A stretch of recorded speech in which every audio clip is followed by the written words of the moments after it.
Ես ողջունում եմ գործարարիքին միացած մեր բոլոր լսողներին եւ դիտողներին 106 եւ 5 հաճախականությամբ եք դուք մեզ լսում թվային հարթակներում կարող եք դիտել հաղորդաշարերը եթե չհասցնեք հաճախականությամբ լսել սա թարմուղեղով զրույցն է իսկ առաջին խոսափողի մոտ թարմուղեղով իմ զրուցակիցը Մենուա Սողոմոնյանն է Հայաքվե միավորման անդամ բարև ձեզ Հազար պայման կջան։ Շնորհակալություն պարոն Սողոմոնյան, որ մեր տաղավարում եք Միշտ սիրով եմ գալիս, շնորհակալ եմ։ Ես էլ սիրով ձեզ միշտ ընդունում եմ, որովհետև հետաքրքիր է ձեզ հետ զրուցելը։ Շնորհակալ եմ ձեզ։ Հայաքվեն միշտ այսպես աղմուկով է գալիս, որովհետև կարևոր իրադարձությունների ֆոնին մենք ձեզ հիշում ենք այդպես լավ ձայն բարձրացնելիս, բայց դրանից անդին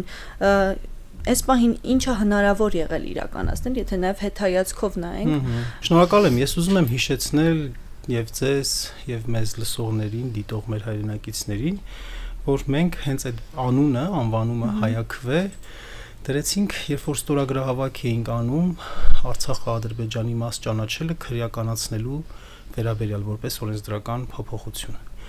Դա մեր ոնց որ գործերից մեկն էր մեր խմբի, մեր թիմի, որ հավաքվել ենք, դեռևս այն ժամանակ թիմ չէր կարելի ասել։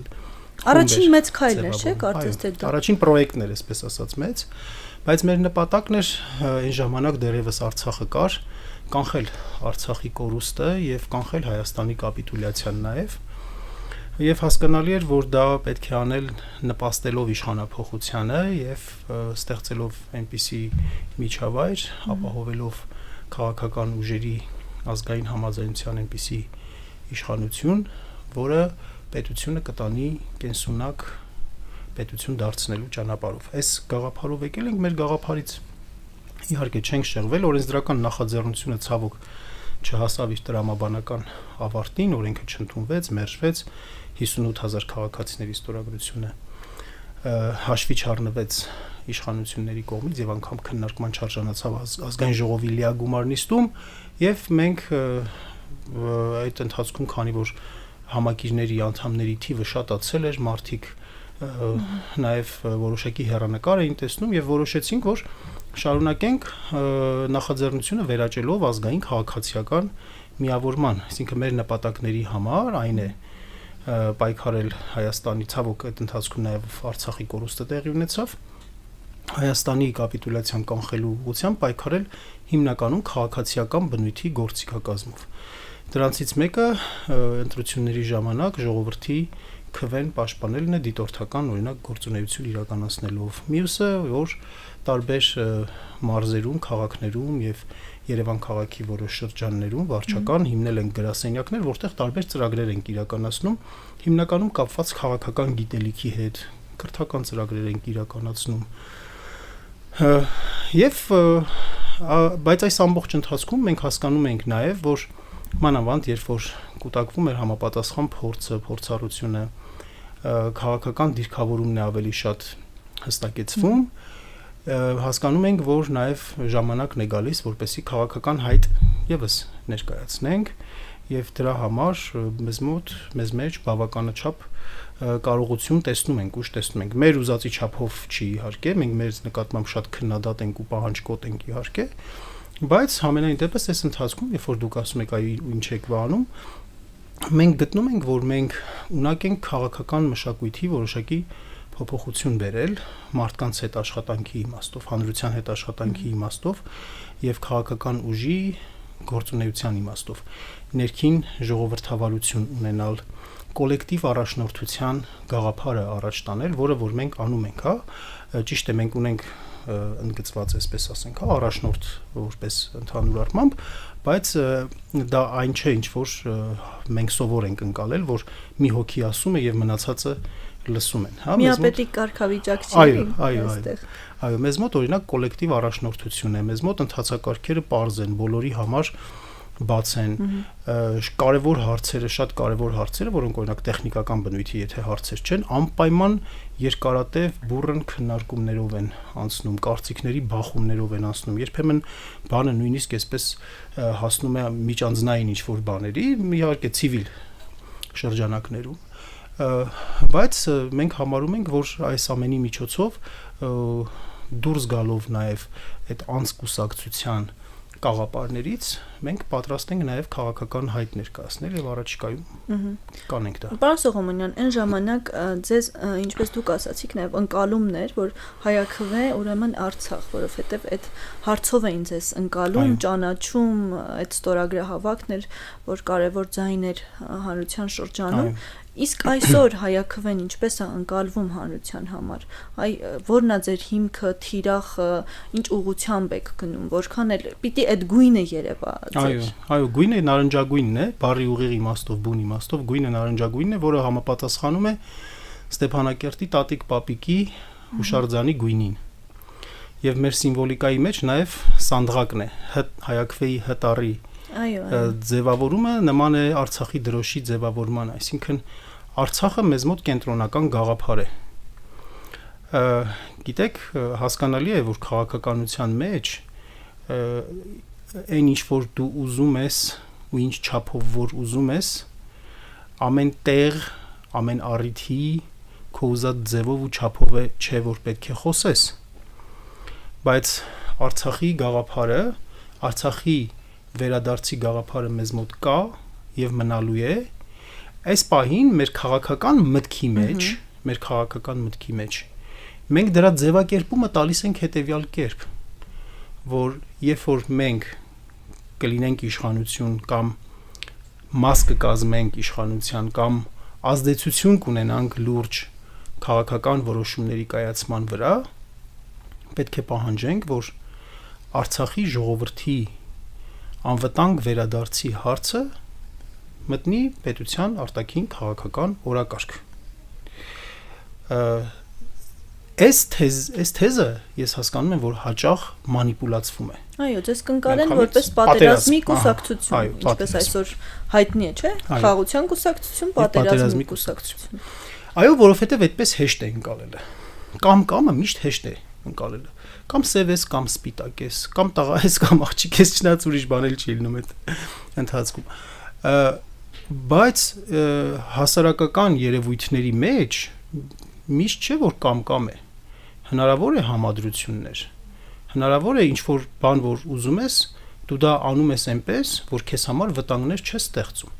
Ընդհակառակը պետությանը տալիս ես որոշակի լծակներ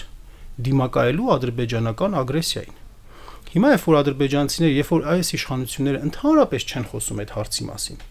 ինչ է ադրբեջանցիք առաջ չեն տալիս, այսպես կոչված արևմտյան Ադրբեջանի թեման։ Բնականաբար առաջ տալիս են։ Բայց իշխանությունը ատամը բռնեց, ամեն ինչ էլ անելու են, չէ՞։ Իշխանությունը ասում է, բայց ամեն դեպքում 2 տարի կրակոցներ չեն եղել։ Չեք կարող ասել, որ իսկապես սա խաղաղություն է։ Ուրեմն մենք աշխատել ենք, չէ՞, որ կրակոց չի եղել։ Ես ուզում եմ հիշեցնել ձեզ Մոնիկա ջան, 2018 թվականի սեպտեմբերի 30-ն էր, եթե չեմ սխալվում, ԱՊՀ ձևաչափում Դուշանբեում Ալիևը եւ Փաշինյանը վերելակի մեջ եկան պայմանավորվածության սահմանին չկրակելու։ Եվ կհիշեք մի քանի ամիս իսկապես կրակոտ չկար, զոհ չկար եւ ինչպես էր թմկահարվում այդ հարցը, որ տեսակ Փաշինյանը եկավ, ժողովրդավար առաջնորդ, սահմանում այլևս կրակոց չկա, բայց ինչ էր տեղի ունեցել։ Փաշինյանը փաստորեն այն ժամանակ խնդրել էր, որ քանի որ ինքը նոր է իշխանության, այդ հնարավորությունը տրվի մի հատ հարցը հասկանա, ճանաչի, ուսումնասիրի եւ այլն, Ալիևը կատարել էր այդ ժեստը, ձեռք էր բերել կառուցողական կողմի իմիջ, բայց այդ ընթացքում շատ լայն ինտենսիվությամբ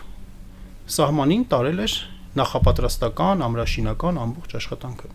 Մինչև 2019 թվականի ապրիլի կեսերը, եթե չեմ սխալվում, մի քանի օրվա տարբերություն կարող է լինել։ Զոհ չենք ունեցել սահմանին, կրակոցներ չեն եղել։ Բայց հետո մենք տեսանք, որ ունեցանք սարսափելի բան։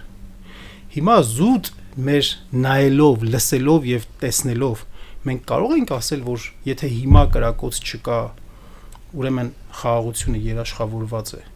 Ոչ, չենք կարող, որովհետեւ մենք որպես մարդիկ մեզ բնորոշ է նաեւ անալիտիկան, փաստերը համադրելը, կանխատեսում անելը, հա, երբ որ փաստերը համադրում ես, կանխատեսումը անում ես, երբ որ նայում ես հասարակությանդ բարոյահոգեբանական վիճակը, այդ վախերի անընդհատ շարունակաբար տարածումը, ատելության խոսքը, ներհասարակական, ներհայկական պառակտումը, որը որ թուլացնում է քեզ, երբ որ տեսնում ես աշխարհի խառնակ իրավիճակը Եվ հատկապես տարածաշրջանում էլի, եթե մեր պատերազմական թեմայից մի քիչ այն կողմ գնանք, Իրանում էլ իրավիճակը լավ չի, Իրան-Ամերիկա հարաբերությունները այն աստիճանի են այս պահին սրված, որ խոսույթ է շրջանառվում իրանական կողմից, որ եթե այս իրավիճակը շարունակվի, սա ոչ թե կլինի պարզապես պատերազմ երկու երկրի միջև, այլ տարածաշրջանային պատերազմ, ինչի մաս բնականաբար մենք էլ ենք լինելու։ Մենք արդյոք դրան պատրաստվում ենք։ Մենք հենց դուք շատ լավ հարց եք տալիս, ինչից պետք է երևար, որ մենք դրան պատրաստվում ենք, թե չենք պատրաստվում։ Օրինակ, երբ որ իշխանական վերնախավը ներողություն արտադրության համար տժժում է եւ այդ տժժոցները դարձնում են հանրային սեփականություն, հանրությունը դրանից ինչ տպավորություն է ստանում։ Հանրությունը դրանից տպավորություն ստանում է, որ արհավիրքներ են մեզ մոտենում, մութ ամպեր են կուտակվում։ Ոչ, այդ տպավորությունը չի ստանալու հանրությունը։ Հանրությունը ստանում է տպավորություն, որ ամեն ինչ ընտիր է, ժողովուրդ ջան, դուխով էս վիճակն է եւ դրան գումարած նաեւ գնալով խորանում է ներհասարակական պառակտումը, ատելությունը եւ հատկապես եկեղեցու այս թեման էլ եկեղեցու դեմ արշավը, այսքան սրբազանների կալանավորումը, ազատազրկումը, մուտքի արգելք դնելը, արգելելը դուրս գալը, քրեական գործերը, անգամ կաթողիկոսի դեմ եւ այլն, սրանք նոր ներհասարակական պառակտման, թշնամանքի թեմաներ են դառնում, աղբյուրներ են դառնում եւ հասկանալի է, չէ՞, որ պառակտվող, թշնամացող հասարակությունը չի կարող դիմակայել այդպիսի արհավիրքների։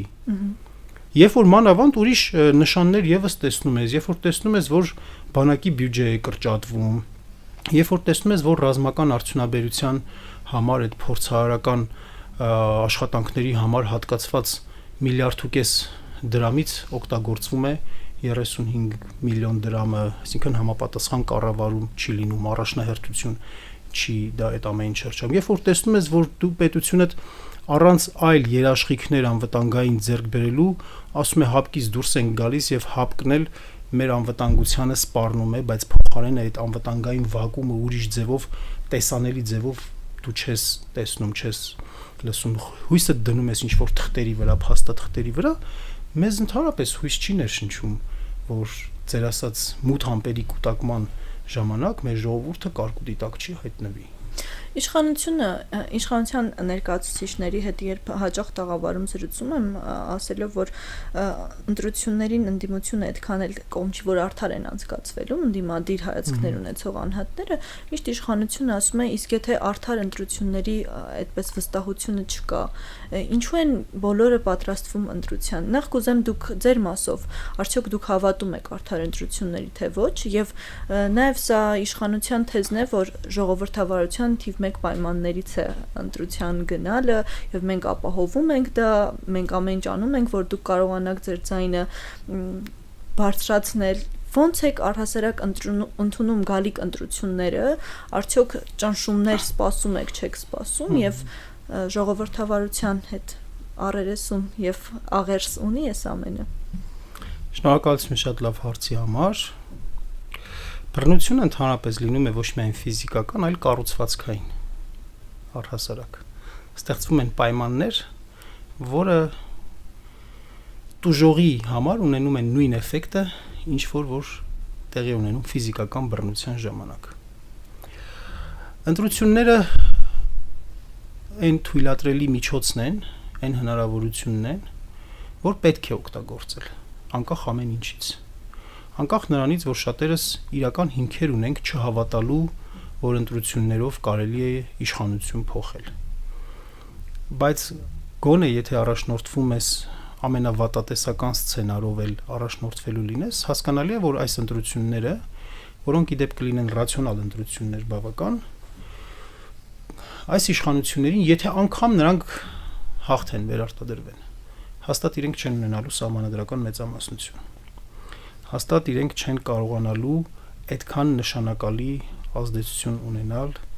անկախ պետական մարմինների վրա, իրավապահ համակարգի վրա, այդ առումով այս հնարավորությունը չի կարելի ձեռքից բաց թողել, ոչ թե պետք է նստել ասել չեմ հավատում, այլ պետք է դրա փոխարեն աշխատել։ Իրական խնդիրը հետևյալի մեջ է նաև։ Կա մեր հասարակության մի հատված, որը չի գալիս ընտրատեղամաս։ Ինչ-ինչ պատճառներով։ Եթե նա սիրելու լիներ այս իշխանություններին, հավատալու լիներ, կգար։ Եթե չի գալիս, նշանակում է խելամիտ ինչ-որ բան է սպասում, առաջարկ է սպասում։ Շատ դժվար է այդ խելամիտ առաջարկը գեներացնելը։ Շատ դժվար է իսկապես։ Շատ դժվար է այն պատճառով, որ դու անհրաժեշտ ինֆորմացիան չունես։ Շատ դժվար է ինչ-որ համով բան սարքելը, երբ որ դու չգիտես քո սառնարանում ինչ ունես, որ քո երեխային, հա, քո ամուսնուն, կնոջը, ասենք, ասես ես քեզ համար այս ինչ-որ համով բան եմ սարքել, որովհետև դու չգիտես թե այդ սառնարանում ինչ կա։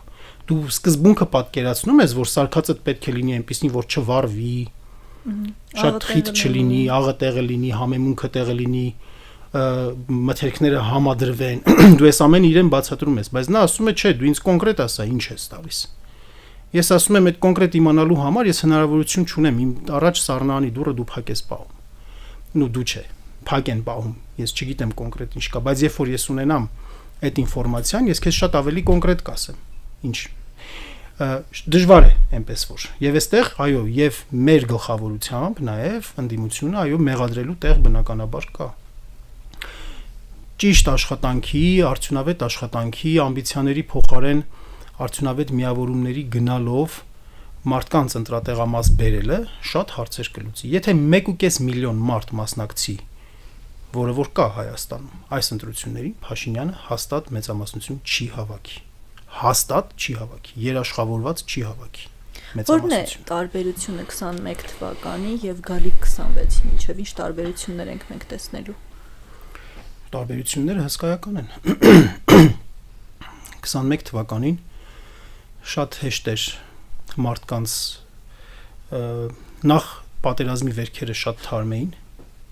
Դե պիտի չընտրվեր, չէ՞ իշխանությունը այդ ժամանակ։ Պետք է չընտրվեր, բայց այս իշխանությունները մի հարցում գերազանցիկ են, որ իրենք կարողանում են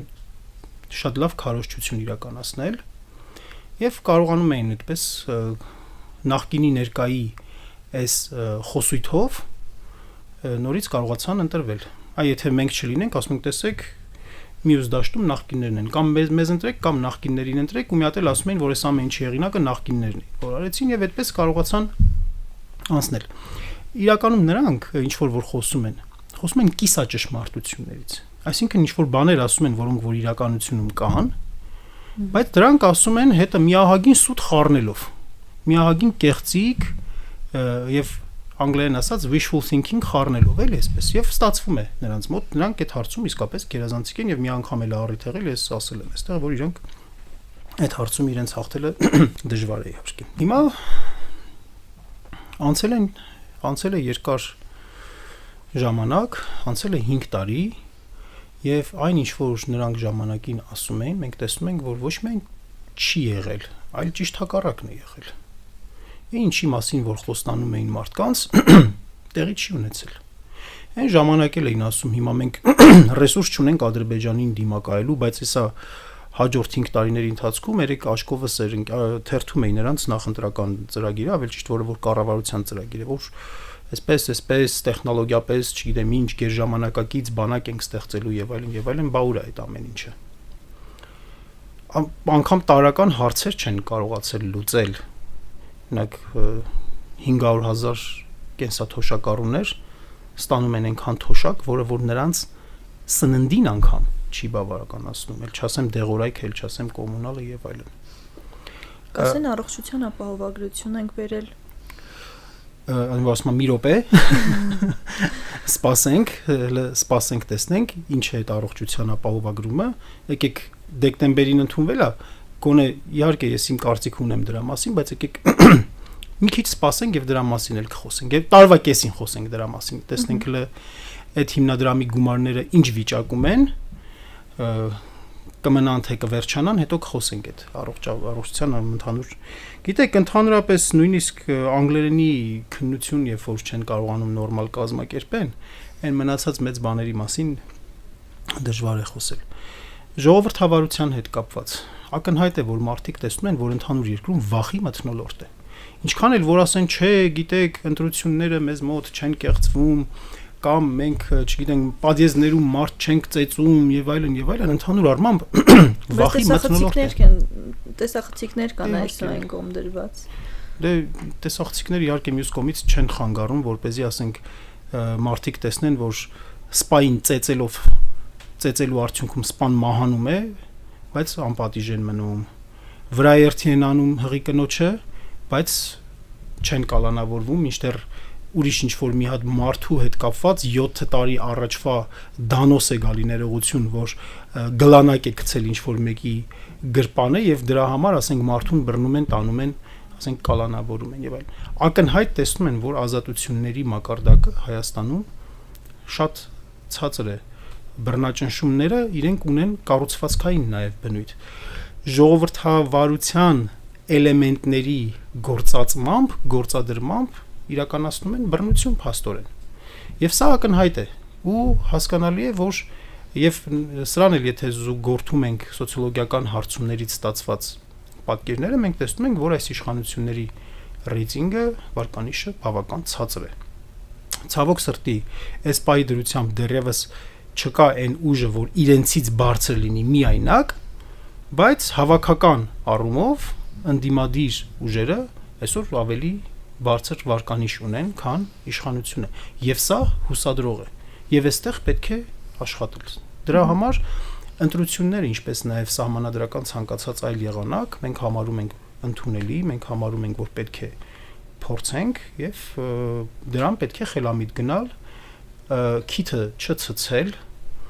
չմտնել սեփական պղպջակի մեջ, չնայել միայն սեփական թիմակիցներին եւ հիանալ ասել, վայ մենք էս ինչքան լավն ենք, էս ինչքան խելացի ենք, էս ինչքան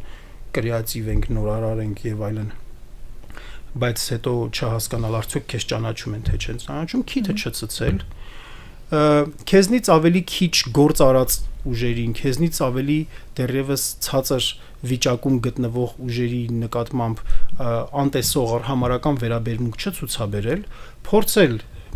ներառական լինել, ամենակարևոր հարցերի շուրջ գալ համաձայնության, մնացած հարցերը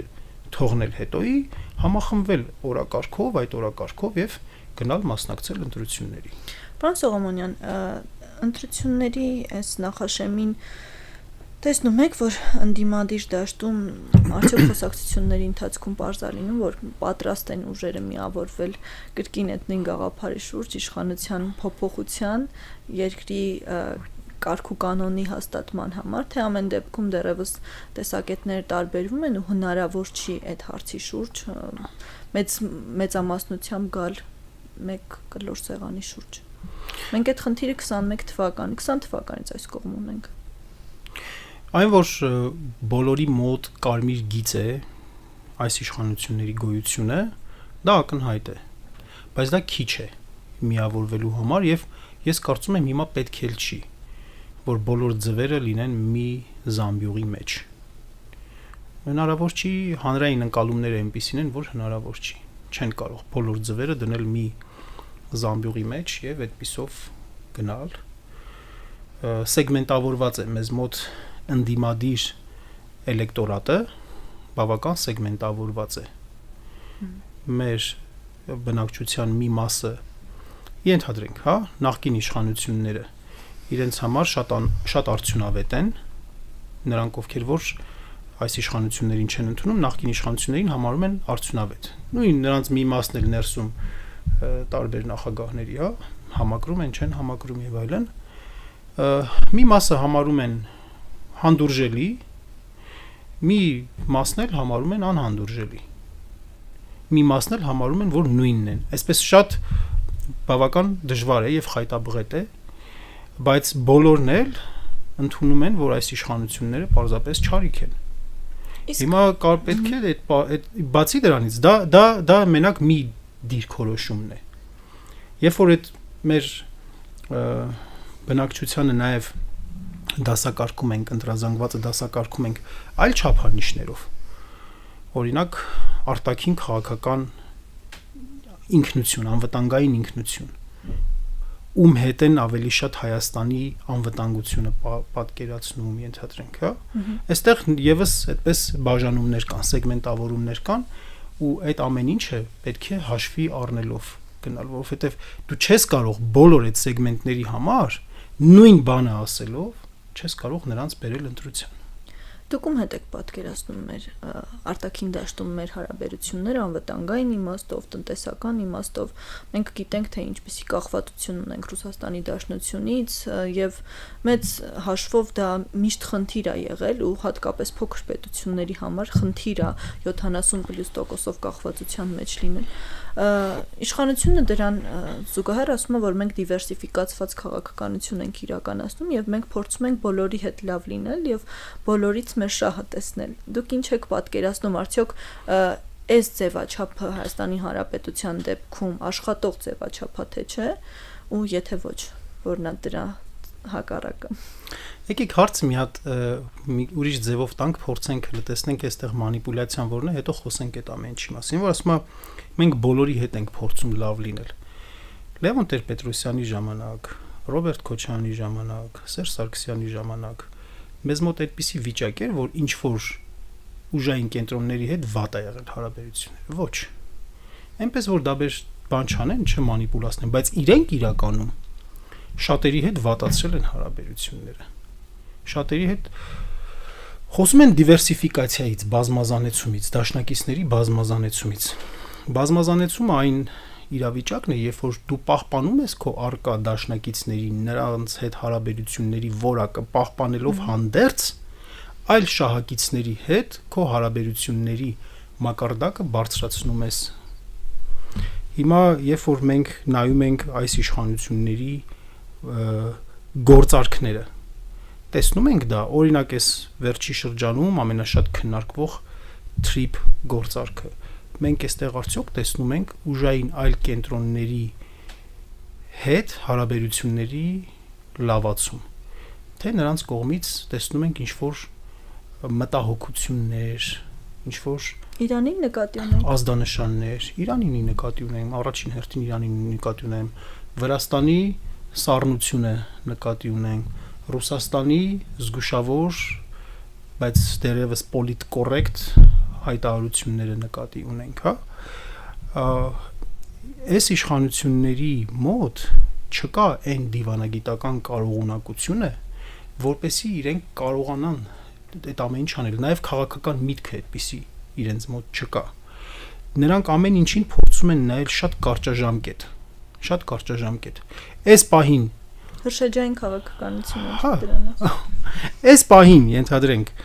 քեզ տալիս եմ ամեն ինչ, մենակ դու ինձ չսպառնաս, դու իմ վրա չհարցակվես։ Այս տրամաբանությամբ է գործում։ Դրա համար երբ որ ասում ես քաղաքականությունը արդյունավետ չէ, ասում բա պատերազմ ես ուզում։ Ինչ դու պրոակտիվ քաղաքականության թեզ առաջ ես քաշում, ասում են բա պատերազմ ես ուզում։ Ասում ես հայցերը հանցագործությունների հետ կապված միջազգային արբիտրաժային ատյաններ պետք է տանել, ասում պատերազմ ես ուզում։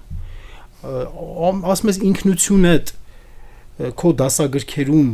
ձևակերպիր այնպես, որ հազարամյակների այս տրամաբանության մեջ լինի, ասում պատերազմ ես ուզում։ Սա բազմազանեցում չի, սա կոմպլեմենտարիզմ չի, սա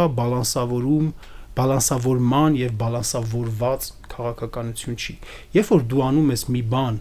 որի արդյունքում քո տարածաշրջանի մոտ գտնվող հարևաններդ խիստ մտահոգություն են հայտնում ու ասում են, որ սա մեզ համար շատ ռիսկային է, մենք այստեղ պոտենցիալ ռիսկեր ենք տեսնում, այստեղ ես բազմազանեցում չեմ տեսնում։ Ասում եմ, հապկը մեր ազգային անվտանգության սպառնալիք է։ Շատ լավ, հապկը սառեցնում ենք։ Կոնկրետ որևէ այլ երաշխիք տեսնում ենք անվտանգային, այլ ինչ-որ մի հատ կազմակերպություն, այլ միջավայր մենք տեսնում ենք, որտեղ Հայաստանի անվտանգությունը երաշխավորվում է։ Մենք չենք տեսնում այդ ամեն ինչը։ Ուղիղ ընդդիմության խոսույթի նման է, չէ՞, որ ընդդիմությունը ասում է իշխանությունը հեռանա, հետո կորոշենք ինչ ենք անում։ Հա, իմ ասածը։ Այո, հապկը մի հատ մենք հապկը սառեցնենք, հետո մենք կհասկանանք դրանից հետո ինչ ենք գտնում լուծելու։ Հա, չէ, ես ընդհանրապես բանի մասին եմ ասում, քաղաքականության այդ ձևի մասին եմ ասում, երբ որ դու ինչ որ բան չի երաշխավորած, քանդում ես, քանդում ես այն ինչ որ կա, թեկուզ վատնա, թեկուզ խարխուլա, քո խարխուլ տնակը քանդելով, բայց դու նույնիսկ վրան էլ չունես, դու վրան չունես, բայց քո խարխուլ տնակը ենթադրենք քանդում ես։ Դու հիմա անում ես մի հատ պրոյեկտ, որը trip-ը կոնկրետ, հա, Իրանի քթի տակ, Իրանի սահմանի բերանին, ռուս սահմանապահների կողքին ամերիկյան խավորությամբ, բայց ոչ լուրջ ներդրումներով, հիմա կասեմ ինչի ոչ լուրջ, եւ Թուրքիայի աշխարհաքաղաքական շահերը սպասարկող մի հատ պրոյեկտ։ Դուք պատկերացնում եք, սա ինչ մի հատ ասենք բորշ է, որ մենք կարճաժամկետ այսպես նայում ենք, հա, էսա վենսն էլ գալիս է, բան, ոնց որ ամեն ինչ լավ է, բայց մի հատ պատմություն կարդացած մարդու աշկերով լնայենք էլ այս պրոյեկտին։ Ամերիկայի Միացյալ Նահանգները առարկայական շոշափելի ինչ շահ կունենա այստեղ, որ ատամներով պահի Հայաստանի անվտանգությունը։ Եթե սրան այս trip պրոյեկտին ասոցացնում են, ասում են, որ սա մեր տարածաշրջանը դարձնում է խաղաղության ու կայունության տարածաշրջան։ Ոնց է այդպես լինում, երբ որ շատ պետություններ այսպես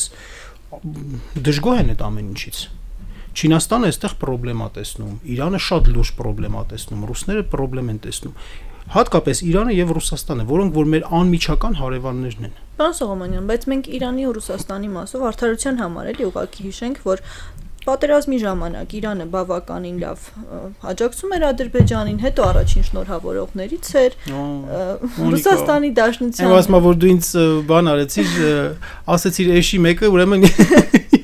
Չէ, ես հասկանում եմ տարածաշրջանում ինչ սպառնալիքներ կարող են լինել, բայց հիշենք նաև դա, ու մենք հիշենք հանրության մոտ ինչ ասոցիացիաներ են առաջանում, երբ նման իրավիճակ է ստեղծում։ Հանրությունը այս պահի դրությամբ, կոնկրետ Ռուսաստանի դեպքում, հակառուսական տրամադրությունները բավականին սրված են, երբ Ռուսաստանի մասին որևէ 2 տարի առաջվա, 3 տարի առաջվա մոտ նվազել են իհարկե ահագին, բայց ասեք շարունակեք։ Լրությունն է, կարծում եմ դրա համար է նվազել, այդ մասով շատ չեն, այսինքն բորբոքում չկա, էլի, անդադ խոսույթներ չեն շրջանառում այս կողմից ու այն կողմից։ Ինչ անել, որ իսկապես այդ դիվերսիֆիկացիան տեղի ունենա։ Լավ, այս իշխանությունը չի, այլ իշխանություն է։ Ոնց անենք, որ մեզ լավ լինի, տարածաշրջանում այդքան էլ վատ չլինի, աշխարհի համար էլ միջին գոնե լինի։ Առաջին հերթին հաշվի նստել հարևանների հետ առաջին հերթին ու նրանց հետ խոսել, խորը արդյունավետ երկխոսություն ունենալ առաջին հերթին քո շահերի մասին, բայց նրանց շահերը եւս հաշվի առնելով։ Հարևանը, մոտ հարևանը, հեռու բարեկամից ավելի նախընտրելի է։ Ես թող խոսքս պրիմիտիվ չհնչի, էլի, ես չեմ ասում, որ Ադրբեջանն էլ ասում են, որ մենք չենք ոտնահարում մեր դաշնակցի շահերը, բայց երկուսն էլ ներգրաված են, չէ՞, ծրագրի մեջ։ Ինչն է։ Որ ծրագրի մեջ են ներգրաված։ Trip-ի մեջ Ադրբեջանը ներգրաված չի, Ադրբեջանը շահառու է։ Դե Ադրբեջանը շահառու է։ Ուզում եք դել կքննարկենք։ Քննարկենք։ Երբ որ նայում ենք տարածաշրջանի քարտեզին, մենք տեսնում ենք, որ այստեղ զորքով, զինված ուժերով ներկա պետություններ կան այստեղ կանգնած, որոնք որ այս տարածաշրջանում ունեն կենսական նշանակության շահեր, անվտանգային շահեր ունեն։ Եվ ունենք պետություն, մեզ բարեկամ պետություն, Ամերիկայի Միացյալ Նահանգները մեզ բարեկամ, մեր գործընկեր պետություն, մեր կողմից շատ հարգված երկիր, այսպես ասեմ, որը որ ձգտում է պահպանել իր գերտերության կարգավիճակը կամ թույլ չտալ, ավելի այսպես մի քիչ մասնագիտական ասենք, որ արևելյան կիսագնդում առաջանա մի այնպիսի հեգեմոն, որպիսին ինքն է արևմտյան կիսագնդում։ Հա, այնպես մեր հայ ժողովրդի սիրուն աշկերի համար չէ, որ գալիս է այս տարածաշրջանում ինչ որ խավորություն է, չէ անում։ Հիմա, երբ որ այս տեսանկյունից ենք նայում, ու նրա այս պրոյեկտը իր համար մարտավարական նշանակություն ունի։ Այս պրոյեկտով ինքը փորձում է իր հակառակորդներին թույլաtsնել, իր այն պետությունը, որ իր հետ խորքային ռազմավարական շահեր ունի, տվյալ դեպքում այս տարածաշրջանում օրինակ Թուրքիան, նրա հետ լավացնել, ոչ թե լավացնել հարաբերությունները, այլ նրան ավելի շատ ֆորա տալ, որ իր պոտենցիալ հակառակորդների դեմ լինի նա։ Հիմա երբ որ մենք մտնում ենք այդ խաղի մեջ, մենք ոչ թե անտեսում ենք, այլ ոտնատակ ենք տալիս մեր այն հարևանների, բայց ոչ մարտավարական, այլ ռազմավարական շահերը, որի համար մենք չեմ ուզում էլի պատկերացնեմ, թե ինչեր հետո կարան տեղի ունենան։ Ինչքան էլ որ ռուսներին մենք հարց ունենք, ինչքան էլ որ մենք, չգիտեմ, գուցե անպատվելու տեղ ունենք, բայց քարոզչությունը, զգացմունքը, նեղացվածությունը, մարդկային ապրումներն ու զգացումները նույն հարթության վրա չպետք է դրվի ռեալ պոլիտիկի հետ։ Չենք կարող, մենք ինչքան էլ հայհոյենք, անիծենք,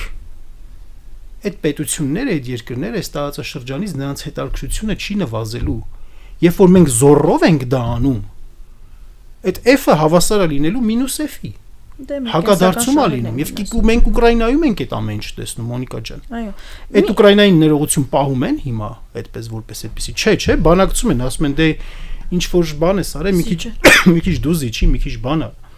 Վերջո այդ հենց այդպես է, չէ՞, մենք ենք քաշվելու ենք այս ամեն ինչի մեջ։ Դրա համար կտրուկ բաներ չի կարելի անել։ Փոքր պետությունը կտրուկ գործողություններ, որը որ իր այդ գործողությամբ բալանս կփոխի, ստատուս քվո կփոխի տարածաշրջանում, ինքը չպետք է այդպիսի քաղաքականություն։ Ո՞նց է կարծում, պարոն Սողոմոնյան, Հայաստանի Հանրապետությունը իր չափերով, իր կարողություններով ու հնարավորություններով ի վիճակի կլիներ մերժել այս պրոյեկտը, եթե Միացյալ Նահանգներն է ենթադրենք առաջարկել եւ չմտնել խաղի մեջ։ Դե այդ հարցին շատ դժվար է պատասխանելը, եթե դու չես բանակցողը, դու չգիտես դրա նախապատմությունը, դու չգիտես այն ինչ որ տեսնում ես դրա տակ այդ այսբերգի տակ ուրիշ ինչ կա թաքնված։ Բայց այդ տրամաբանությամբ մեզ ինչ էլ պարտադրեն, ուրեմն մենք պետքա բան անենք, էլի այդպես ասենք, հա, ինչ իհարկե հնարավորություններ կան։ Իհարկե ես ասեմ, կարող ասածս մի քիչ տեսական հնչի։ Գուցե կարելի է բանակցել նրա վրա, որ այդ անխոչնդոտը չլինի։ Անխոչնդոտը չլինի։ Կամ համարժեք ասենք, մի հատ դուք պատկերացրեք, էլի այդտեղ գրած ասում է։ Հայաստանը տալիս է հնարավորություն, որ Ադրբեջանից Նախիջևան եւ հակառակ ուղղությամբ գնան անխոչնդոտ, Հայաստանին դիմացը փոխադարձ օգուտներով։ Փոխադարձ օգուտ եւ անխոչնդոտ անցում։ Մի պարագայում մենք տեսնում ենք շատ որոշակի ձևակերպում, մյուս պարագայում մենք տեսնում ենք շատ անորոշ ձևակերպում։ Ու այսպիսի շատ իրավական անորոշություններ է ամեն ինչի մեջ։ Ասում է, որ իրավական ոչ մի պարտավորություն չի առաջացնում կողմերի համար։ Իրավական պարտավորություն չի առաջացնում կողմերի համար։ Սա ինչ է նշանակում։ Սա չի նշանակում արդյոք, որ կարող է այդ մեր խավորը հանկարծ պահի տակ որոշի, որ դուրս է գալիս գնում է։ Ամենայն հարգանքով այդ վարչակազմի նկատմամբ ինքը իր շահերը անում է, բայց ինքը ունի չէ շատ պատմություններ, որ թողել է ու գնացել է։ 20 տարի Աֆղանստանում ներկա լինելով, գիտես ինչքան ծախս է արել։ 2.3 տրիլիոն։ 2.3 տրիլիոն ծախս է արել։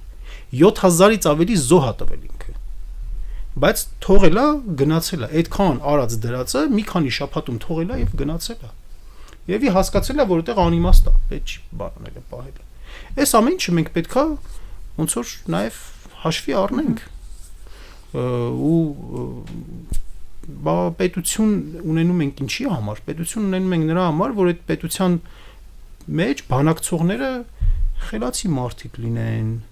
միտքները ճկուն լինի, աշխարհ տեսած մարդիկ լինեն, շփված մարդիկ լինեն, կապեր ունեցող մարդիկ լինեն, սփյուռքի հետ կապեր օգտագործող մարդիկ լինեն, չէ՞։ Ես եւ դուք, Մոնիկա ջան, այստեղ նստած կարող է շատ բաներ մենք լավ չպատկերացնենք կամ լավ չհասկանանք։ Բայց մենք մեր գործն ենք անում, այդ մարդիկ էլ պետք է իրենց գործի մեջ կարողանան էլի լավ լինեն։ Այո։ Շնորհակալ եմ ձեզ զրույցի համար։ Ես էլ եմ շնորհակալ, Մոնիկա ջան։ Թարմուղեղով իմ զրուցակից Մենուա Սողոմոնյանն էր, Հայ Միավորման անդամ, իսկ ձեզ համար Մոնիկա Մամյանը աշխատեց, կհանդիպենք վաղը, լավ եղեք։